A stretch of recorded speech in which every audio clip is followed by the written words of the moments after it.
নমস্কার বন্ধুরা, আমরা আজকে অন্নপূর্ণার ফর্ম ফিল আপ করতে গিয়ে কিছু প্রশ্ন আমি কমেন্টে আপনাদের কাছ থেকে পেয়েছি এবং সেগুলো উত্তর দেওয়ার সময় আমার কাছে ছিল না, তার জন্য আমি সেই উত্তরগুলো একত্রিতভাবে আপনাদের সামনে দেওয়ার চেষ্টা করছি।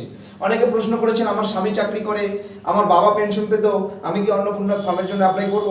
বা আমার বিয়ে হয়ে গেছে, বর্তমানে শ্বশুর বাড়িতে আমার ডকুমেন্টসগুলো নেই, বাবার বাড়িতে, তাহলে কি আমি কি করব? এইরকম বিভিন্ন ধরনের প্রশ্নের উত্তর এই ফর্ম ফিল আপ করতে গিয়ে আমরা সমস্যার সম্মুখীন হয়েছি, সেগুলো আমি এক এক করে আপনাদের সামনে দেওয়ার চেষ্টা করছি। প্রথমে আসি, ধরুন আমার ফ্যামিলির যে পরিবারের প্রধান কাকে দেব? রেশন কার্ডে যে প্রধান আছে তাকে, না অন্য কাউকে? আচ্ছা, এখানে দেখুন, রেশন কার্ড অনুযায়ী প্রধানকে দিতে হবে, এইসব হেড অফ দ্য ফ্যামিলি এরকম কোনো ব্যাপার নেই।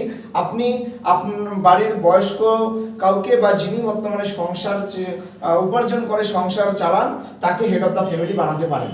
তারপর প্রশ্ন আরেকটা হচ্ছে, ছোট ছোট বাচ্চাগুলো যে রয়েছে তাদের তো আধার কার্ড হয়নি, তাদের কি দেব? আচ্ছা, তাদের আধার কার্ড হয়নি, তাদের জাস্ট পোলিও তো খাওয়া শুরু হয়ে গেছে, পোলিও সার্টিফিকেটটা দিয়ে দিন। বা তাদের আধার কার্ড হয়ে গেছে কিন্তু তাদের অ্যাকাউন্ট নাম্বার নেই, তাদের কি করব?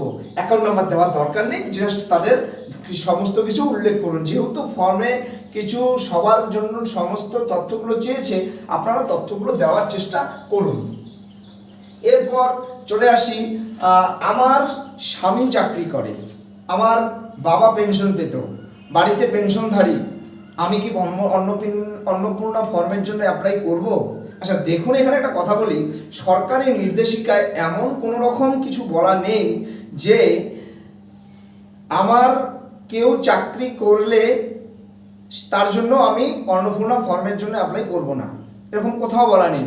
বলা হয়েছে যে অন্নপূর্ণা ফর্মের জন্য অ্যাপ্লাই করবে, অন্নপূর্ণা প্রকল্পটির জন্য যে অ্যাপ্লাই করতে চান, আবেদন করতে চান, তিনি কোনো সরকারি ক্ষেত্রে নিযুক্ত হবে না, কোনো পেনশন হোল্ডার হবে না, বা সরকারি স্থায়ী বা যে কোনো রকম পেনশন তিনি নেবেন না, এই ব্যাপারটা হয়েছে।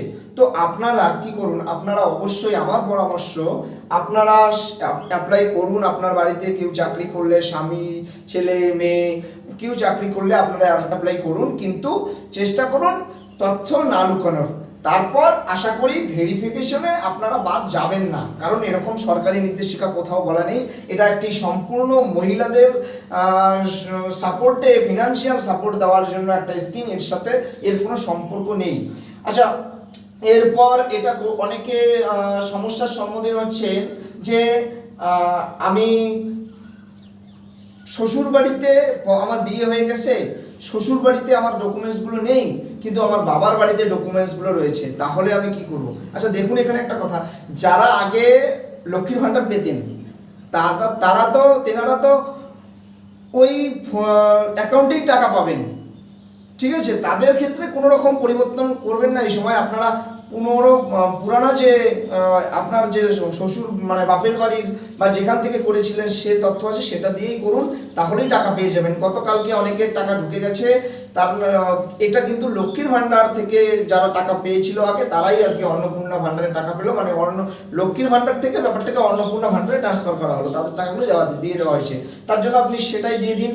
আর নতুন আবেদনকারীরা এখন আবেদন করবেন, আপনাদের যাচাই হওয়ার পর আপনাদের টাকা দেওয়া হবে। তো নতুন আবেদনকারী ভোটার কার্ড সংক্রান্ত যে সমস্ত সমস্যা আপনারা সম্মুখীন হয়েছে, তার মধ্যে একটি হচ্ছে স্থান পরিবর্তন। মানে আমার বিয়ে হয়ে গেছে, আমি বর্তমানে শ্বশুর বাড়িতে আছি, কিন্তু আমার বাবার বাড়িতে এই সমস্ত, বাবার বাড়িতেই সমস্ত ডকুমেন্টসগুলো রয়েছে, শ্বশুর বাড়িতে এখনো কোনো ডকুমেন্টস হয়নি, শুধুমাত্র আধার কার্ড কোনো কোনো ক্ষেত্রে কারো হয়েছে, বা ধরে নিলাম কোনোই হয়নি। সেক্ষেত্রে আমি কোথায় আবেদন করব? আবেদন করা উচিত আপনি যেখানে ভোট দিয়েছেন, আপনি যে বিধানসভা ক্ষেত্রের অন্তর্গত, আপনার ভোটার কার্ডটি যেখানে রয়েছে সেখানে। কিন্তু যদি দেখা গেল আপনার অনেক দূরে বিয়ে হয়ে গেছে, আপনি সেখানে দিতে পারছেন না ফর্ম জমা, তাহলে আপনি একটা কাজ করবেন, আপনি আপনার শ্বশুরবাড়ি থেকেই অ্যাপ্লাই করুন। আপনার সমস্ত ডকুমেন্টসগুলো হোয়াটসঅ্যাপে নিয়ে সমস্ত তথ্যগুলো দিয়ে শ্বশুরবাড়ি দিয়ে অ্যাপ্লাই করুন। সেক্ষেত্রে পঞ্চায়েত বা মিউনিসিপ্যালিটি অফিস থেকে আপনার ম্যারেজ সার্টিফিকেটটা দেখিয়ে কানেক্ট করুন যে আমার এনার সাথে বিয়ে হয়ে গেছে, এবং সেই পঞ্চায়েত অফিস বা মিউনিসিপ্যালিটি অফিস থেকে আপনি একটা রেসিডেন্সিয়াল সার্টিফিকেট নিন যে আমি বর্তমানে এখানকার বাসিন্দা, এবং তারপর আপনি সেখানে জমা করে দিন। এই একটা সমস্যা হয়েছিল, আশা করি এটা করলে আপনাদের সেটা হয়ে যাবে। তারপর কিছু অনেকেই করেছেন বলেছেন স্বাস্থ্যসাথী সংক্রান্ত যে অনেক বিয়েটা, এখানে আপনারা অনেকে অনেক কিছু বুঝছিলেন না, অনেকে বলছিলেন স্যার আমার এলআইসি রয়েছে আমি কি করব। এলআইসির সাথে এর কোনো সম্পর্ক নেই। এখানে বিভিন্ন প্রিমিয়াম বলতে হেলথ প্রিমিয়াম যে ইন্স্যুরেন্সগুলোর কথা বলা হয়েছিল সেগুলোই বলা হয়েছে। আপনারা সেক্ষেত্রে অবশ্যই স্বাস্থ্যসাথীর আন্ডারে পড়লে স্বাস্থ্যসাথীটা দিয়ে করুন, এলআইসির সাথে এর কোনো সম্পর্ক নেই। তারপর আসি আমাদের জমির ব্যাপারটা, যে আমি আমার জমি ঠাকুরদাদার নামে, আমি তাহলে কি করব, বা আমার বাবা আমার নামে তো আমি অ্যাপ্লাই করছি, আমার নামে তো জমি নেই, আমার বাবার নামে নেই, ঠাকুরদার নামে আছে, বা আমরা জয়েন্ট ফ্যামিলি 4-5 জন বসবাস করি, আমরা তো আলাদা আলাদা করবো, তাহলে কি করব। দেখেন আপনারা যে বাড়িতে থাকেন সেখানকারই মানে সেই বাড়িটার দলিল বা খতিয়ানটা দিয়ে দিন, তাহলেই হয়ে যাবে। তার খতিয়ান বা দলিল কার নামে হোক, আপনার পিতামহ বা ঠাকুরদাদা তার বাবা ওনার বাবা, সেটা কোনো ম্যাটার করে না, সেটা দিয়ে দিন তাহলেই সেক্ষেত্রে হয়ে যাচ্ছে। এই হলো জমি সংক্রান্ত একটা সমস্যা ছিল। তারপর অনেকে বলতেছেন যে এই যে চাকরি বাকরির ক্ষেত্রে এখানে স্যার আমি তো এরকম এরকম একটা কাজ করি, এবার এই ক্ষেত্রে দিয়ে দিলে আমার সরকারি অপশনটাই চলে যাচ্ছে, তাহলে আমি কি করবো। এই অপশনগুলোর মধ্যে কোনোটিও আমার মধ্যে পড়ছে না। আপনারা কাজ করুন অন্যান্যতে দিয়ে এইখানে ব্যাকেটে লিখে দিন আপনি কি করেন, তাহলেই যথেষ্ট, আর কিছু করতে হবে না। এই হচ্ছে একটা সমস্যা আপনাদের হয়েছিল। আর এরপর আসি আমরা ছোটদের ক্ষেত্রে, যে সদস্য সংখ্যা যারা অনেক ছোট তাদের আধার কার্ড বা কোনো ডকুমেন্টস হয়নি, তাহলে আপনারা সেখানে সেটা দেওয়ার দরকার নেই। আপনারা এখানে ধরেন কোনো বাচ্চা তার আধার কার্ডও হয়নি, কিছুই হয়নি, কিন্তু তার পোলিও কার্ড তো হয়েছে, পোলিও তো ভ্যাকসিন তো দেওয়া হয়েছে, ফার্স্ট ভ্যাকসিন, আপনারা সেই কাগজটাই দিয়ে দিন, কোনো সমস্যা নেই। কেউ কেউ বলছেন স্যার আমার বাচ্চাগুলোর অ্যাকাউন্ট নাম্বার নেই কিন্তু আধার কার্ড আছে, ঠিক আছে আপনি অ্যাকাউন্ট নাম্বারটাই দিয়ে দিন, আধার নাম্বারটাই দিয়ে দিন, অ্যাকাউন্ট নাম্বার দিতে হবে না, সমস্যা নেই। তারপর কেউ কেউ আবার বলছেন এই ক্ষেত্রে ডিবিটি লিঙ্ক এর ব্যাপারটা বলে রাখি। ডিবিটি লিঙ্ক বলে আপনারা অনেকেই কিন্তু কি করছেন, ডিবিটি লিঙ্ক বলে আপনারা এখানে কৃষক বন্ধু বা এই যে এই পোর্শনটা কৃষক বন্ধু বা লক্ষ্মীর ভান্ডার এখানে লিখে দিচ্ছেন যে কোন প্রকল্পের আওতায় পড়েন, আপনি কি কোনো সরকারি সুবিধা ডিবিটি এর মাধ্যমে পাচ্ছেন, হ্যাঁ দিয়ে এখানে লিখে দিচ্ছেন লক্ষ্মীর ভান্ডার অমুক। এই প্রশ্নটা কিন্তু অন্তত সতর্কভাবে করতে হবে। দেখা গেল আপনি এখানে লক্ষ্মীর ভান্ডার লিখে দিলেন বা কৃষক বন্ধু পান সেটা লিখে দিলেন, লিখে দিয়ে এখানে হ্যাঁ করে দিলেন, তাহলে কিন্তু আপনার কিন্তু সেই আগের যে পূর্ববর্তী যে প্রকল্পটা রয়েছে সেটা কিন্তু ক্যান্সেল হয়ে যেতে পারে। তাই কিন্তু এখানে কিন্তু দিবেন না। ডিবিটি বলতে কিন্তু সমস্ত প্রকল্প ডিবিটির আওতায় পড়ে না। এখানে পিএম কিষাণ সেন্ট্রালের প্রজেক্টটা সেটা ডিবিটির আন্ডারে পড়ে, বাকি আমাদের মোটামুটি স্টেটেরগুলো আপাতত নেই, কিন্তু নতুন লক্ষ্মী ভান্ডারের টাকাটা ডিবিটি প্রকল্পের মাধ্যমে দেওয়া হচ্ছে। আরেকটা কথা বলে রাখি, যেনারা লক্ষ্মীর ভান্ডারে অ্যাপ্লাই করে পেয়েছিলেন কিন্তু ব্যাংক অ্যাকাউন্ট চেঞ্জ করে দিচ্ছেন, সেটা কিন্তু করবেন না। আপনারা লক্ষ্মীর ভান্ডার যে অ্যাকাউন্টে পেয়েছিলেন সেই অ্যাকাউন্টেই দিবেন, কারণ আপনার সেই অ্যাকাউন্টেই টাকাটা দেওয়া হবে, নতুন কোনো অ্যাকাউন্ট চেঞ্জ করবেন না, তাহলে কিন্তু আপনি টাকা না পেতে পারেন।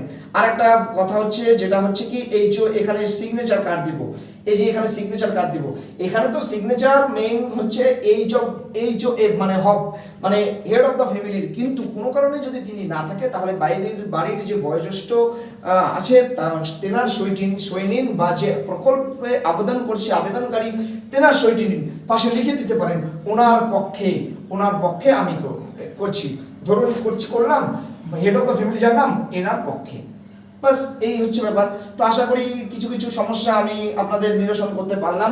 আর একটা কথা, গতকালকে থেকে অনলাইন ফর্ম ফিল আপ শুরু হয়ে গেছে, কিন্তু আপনারা কি করবেন, অনেকে বলছেন স্যার অনলাইনে করবো না অফলাইনে করবো। দেখেন একটা কথা, অনলাইনে ফর্ম ফিল আপ আপনি একটা সাইবার ক্যাফেতে গিয়ে করছেন, একটা ফিস দিতে হচ্ছে।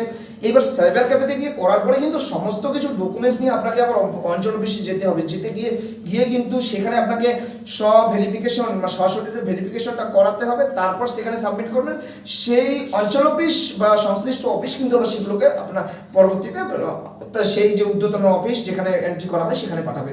তাই আমি বলছি অত ঝামেলায় না গিয়ে যারা দূরে থাকেন তাদের ক্ষেত্রে ব্যাপারটা যারা দেখা গেল পড়াশোনা বা বিভিন্ন ক্ষেত্রে দূরে থাকছেন, বাড়ি আসতে পারছেন না, তারা অনলাইনে করে দিন, কোনোভাবে পাঠানোর চেষ্টা করুন, সেটা আলাদা। কিন্তু যারা বাড়িতেই রয়েছেন, আমার যদি মতামত নিতে চান তাহলে আমি বলবো আপনারা অফলাইনেই ফর্মটা ফিল আপ করুন, ডিরেক্ট সরাসরি অঞ্চল বা মিউনিসিপ্যালিটি বা যেখান থেকে হয় যে অফিসে দিয়ে দিন, তাহলেই হয়ে যাবে। আর যত তাড়াতাড়ি ফর্ম ফিল আপ করবে তত তাড়াতাড়ি টাকাটা পাবেন, কারণ ফর্ম ফিল আপ করার পর সেই ফর্মগুলো কিন্তু রাখা হচ্ছে না অঞ্চল অফিসে বা মিউনিসিপ্যালিটি অফিসে, সেগুলো কিন্তু সরাসরি যেখানে এন্ট্রি হচ্ছে, ধরুন অঞ্চল অফিস থেকে আমাদের ব্লক অফিসে ব্লক স্তরে এন্ট্রি হচ্ছে, বা এসডিও মহকুমা শাসক দপ্তরের এন্ট্রি হচ্ছে, তখন কিন্তু সে প্রতিদিনের ফর্ম কিন্তু প্রতিদিনই নিয়ে এসে ব্লককে দেওয়া হচ্ছে এবং এন্ট্রি করে সেগুলোকে টাকা পাওয়ার যে প্রসেস সেটা কিন্তু করা হচ্ছে।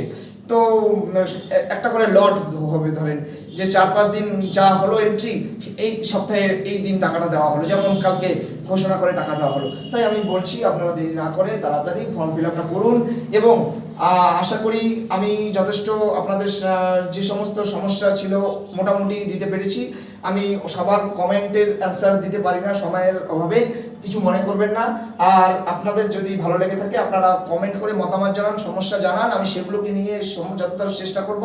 আর পারলে একটু ফলো করে দিন যাতে আমি এখান থেকে আরও ইন্সপায়ার হতে পারি এবং পরবর্তীতে কিছু যদি এরকম ইনফরমেটিভ ভিডিও আমি এখন থেকে দেওয়ার চেষ্টা করব, যদি দিতে পারি তাহলে যেন সরাসরি আপনাদের ওখানে গিয়ে আপনারা যেন সরাসরি পেয়ে যান।